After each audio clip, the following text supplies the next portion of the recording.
जय गुरु जी, शुक्राना गुरु जी, अनंतम अनंतम शुक्राना गुरु जी।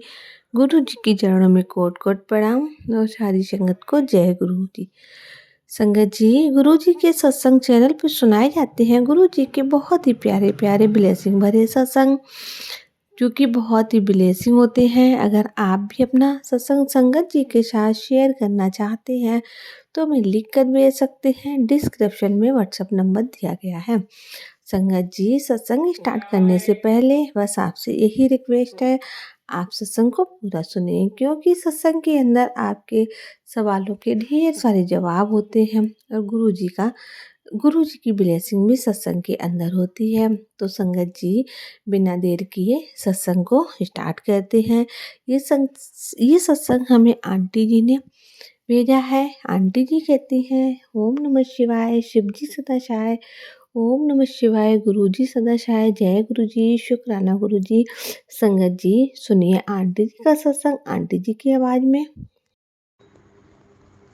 गुरु जी, आज मैं आपका सत्संग पहली बार कर रही हूँ। गुरु मंत्र के साथ ओम नमः शिवाय, शिव जी सदा सहाय। ओम नमः शिवाय, गुरु जी सदा सहाय। गुरु जी, पहले मैं सही कह रही हूँ कि मैं पहले आप बिल्कुल विश्वास नहीं करती थी। मेरे पति कई दिनों से बीमार थे, उनको कैंसर की बीमारी थी। उनको कभी कोई ले जाता था हॉस्पिटल में, कभी कोई ले जाता था गुड़गांव में, लेकिन एक बार ऐसा हुआ कि उनको ले जाने के लिए कोई तैयार नहीं था अस्पताल में। गुरु जी, मैंने सारे भगवानों से बहुत रिक्वेस्ट की। फिर मैंने सुना गुरु जी हैं एक छतरपुर वाले, उनसे अरदास करो तो वो ये बात सुनेंगे। मेरे घर में स्वरूप भी नहीं था। मैंने आपको बहुत याद किया और आपसे अरदास की कि मेरे पति को ले जाने के लिए कोई अपने आप कहे कि मैं इसको हॉस्पिटल ले जाऊँगा। इतने में ही मेरे भाई का फोन आया और वो उसको ले जाने के लिए तैयार हो गए। फिर वे उसको अस्पताल ले गए। मैं गुरु जी से ये अरदास करती रही, गुरु जी मेरे पति को 5 साल की उम्र दे दो, लेकिन उनको उम्र नहीं मिली। वो 20 अगस्त को स्वर्ग सिधार गए। उस दिन गुरु जी, मैंने आपको तितली रूप में अपने घर में देखा। ब्लैक कलर की तितली थी। जिस दिन दादा की वो हो गई थी, हाँ, डेथ हो गई थी, उस दिन ही मैंने उनको देखा। लेकिन गुरु जी, उस दिन भी मैंने सोचा हमारे घर गुरु जी आए हैं और उनके भाग्य में यही लिखा होगा। हमारे घर में तितलियाँ आई थी 3-4 ब्लैक कलर की। दादा के ऊपर से भी, हमारे ऊपर से भी गुजरी, हमारे कमरे में मंडराती रही। और अब मेरी पोती जो है उसको आपके दर्शन होते हैं, कई बार तितली रूप में, कई बार कैसे, लेकिन मेरे को उसके बाद फिर किसी के दर्शन नहीं हुए। और उसको एंजल नंबर भी दिखते हैं। जय गुरुदेव, शुक्राना गुरुदेव, हर पल आपका शुक्राना करती हूँ। आप मेरे पति के डेड बॉडी के ऊपर भी वो तितलियाँ मंडराती रहीं, कई देर चक्कर काटती रहीं और फिर वो बाहर की तरफ प्रस्थान कर गई। जय गुरुदेव, शुक्राना गुरुदेव। उस दिन शायद आप ही हमारे घर में आए होंगे, आपके दर्शन हुए। गुरुदेव, मैं अपने पति को तो नहीं बचा सकी, लेकिन अब मेरे परिवार पर कृपा करना। मेरे बेटे का कोई काम धंधा नहीं है, कुछ नहीं है, वो सारा दिन रोता रहता है। आप उस पर, मेरी बेटी पर, मेरी पोती पर, छोटी छोटी पोती है, मेरी बहू पर, सब पर कृपा रखो। आप सब कुछ कर सकते हैं, मेरी अरदास है। मैं, आप सब कुछ जानते हैं, मैं आपको क्या कहूँ। बस ये मेरा छोटा सा शुक्राना है। शत शत शुक्राना। जय गुरुदेव, शुक्राना गुरुदेव, हर पल गुरु का शुक्राना। ओम नमः शिवाय, शिव जी सदा सहाय। ओम नमः शिवाय, गुरु जी सदा सहाय। जय गुरुदेव महाराज। जय गुरुदेव, शुक्राना गुरुदेव जी का। आज मैं आपके सामने सत्संग सुनाऊंगी। सारी संगत को भी जय गुरुदेव, आप सबको भी जय गुरुदेव। जानने अनजाने में मुझसे कोई गलती हो गई हो तो माफ़ करना। मैं आपको अपने बचपन की कुछ यादें बताऊंगी। मैं बचपन से ही भोले बाबा को बहुत मानती थी। हरदम भोले बाबा को ओम नमः शिवाय मंत्र जपती जाती थी।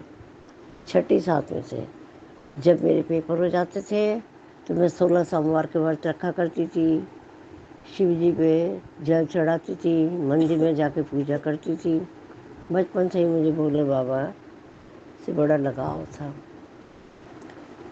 ऐसे रखते रखते एक दफ़ा मैं भोले बाबा के व्रत का उद्यापन कर रही थी। उस दिन जिस दिन मैंने उद्यापन किया, मेरे पास से मेरे घर में ही नाग देवता के दर्शन हुए। वो मेरे पास से गुजर के जा रहे थे। तब मुझे कोई मालूम नहीं था भाई भोले बाबा के बारे में भी शत नमस्कार शुक्राना गुरु जी का अब मुझे पता लगा है ये इस बात का, नहीं तो पहले मुझे इतनी समझ नहीं थी। फिर उसके बाद धीरे धीरे मेरी शादी हो गई। फिर भी मैं भोले बाबा को बहुत मानती थी। मंदिर जाती थी सुबह उठ के 5 बजे, और मैं अपनी सर्विस भी नौकरी भी करती थी।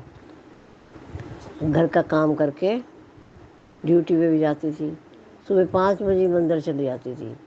लेकिन वो मंदिर ऐसा था, खंडर सा मंदिर था वो। उसमें कोई एक आधा बल्ब लगा हुआ था और उसमें भोले बाबा जी ये सारे विराजमान थे। सुबह सुबह 5 बजे जाकर मैं जल चढ़ाती थी रोज़ नित्य नेम से, और फिर आके घर का काम करती थी। एक दिन जब मैं जल चढ़ाने गई मंदिर में, तो वो मंदिर पुराने ज़माने का था और उसमें ऐसे जाले बने हुए थे तिकोने और नीचे से चौरस, पुराने ज़माने का था। जब मैं जल चढ़ाने के लिए जैसे ही बैठी तो मेरी नज़र उस जाले में पड़ी सामने। उसमें सांप देवता अच्छे तगड़े फन मार के बैठे हुए थे। एक दफ़े से मैं बहुत ज़ोर से डर गई। मैंने कहा ये क्या है, अब जल चढ़ाऊँ या ना चढ़ाऊँ। लेकिन मैंने वहाँ बैठ के जल चढ़ाया। लेकिन मैं परिक्रमा भी करती थी, लेकिन उस दिन मैंने परिक्रमा नहीं लगाई, मैं डर गई और जल चढ़ा के सीधी बाहर आई। तो बाहर किसी ने कहा बहन जी आप तो बहुत जल्दी आ जाते हो जल चढ़ाने। मैंने कहा आज तो एक ऐसी बात देखी, वहाँ पे मैंने एक सांप को देखा फन मार के बैठा हुआ था। वो बोले आप जब दिन निकले तब आया करो, इस मंदिर में एक पुराना सांप भी रहता है। उस दिन मुझे भोले बाबा के साक्षात दर्शन हुए। जब मुझे नहीं मालूम था गुरु जी ये शिव भगवान आप ही हो। जय गुरु जी, शुक्राना गुरु जी का। और उसके बाद मैं रोज़ मन मन में ओम नमः शिवाय का मंत्र तो हमेशा याद करती रहती। और मैं सब देवताओं को मानती हूँ, ऐसी बात नहीं है। लेकिन अब इन गुरुओं को पहले मुझे नहीं मानती थी, सीधी बात कर रही हूँ मैं। लेकिन फिर मेरे पति की तबीयत खराब हो गई अचानक, और भोले बाबा को तो मैं पहले से भी मानती हूँ, आज भी मानती और हमेशा ही मानती रहूँगी। तो मैंने किसी से सुना कि एक भाई दिल्ली में मंदिर है बड़े गुरु जी का, फिर उसका स्वरूप ले आओ तो कहते हैं वो भगवान सबकी सुनते हैं। तो मैंने अपने बहू बेटा से कहा भाई तुम जाओ किसी सत्संग में, वहाँ से कोई स्वरूप लेके आओ। ऐसे उन्होंने